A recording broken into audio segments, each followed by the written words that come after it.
ഉടമ്പടി എടുത്ത് തുടങ്ങിയത് മുതൽ ആഗ്രഹിച്ചാണ് നമ്മുടെ വീടൊന്ന് ഷിഫ്റ്റ് ചെയ്യണം. ഞങ്ങൾ താമസിക്കുന്നത് കുറച്ച് ടൗണിൽ നിന്ന് കുറച്ച് ഉള്ളിലേക്കാണ്, ഒരു 3-4 കിലോമീറ്റർ ഉള്ളിലാണ്.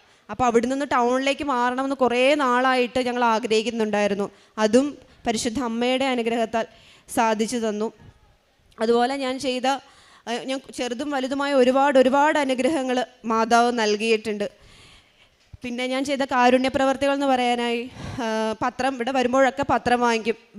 സ്കൂളിൽ രാവിലെ ജോലിക്ക് പോകുമ്പോൾ ബസ്സിലിരിക്കുന്നവർക്കൊക്കെ പത്രം കൊടുക്കാറുണ്ട്.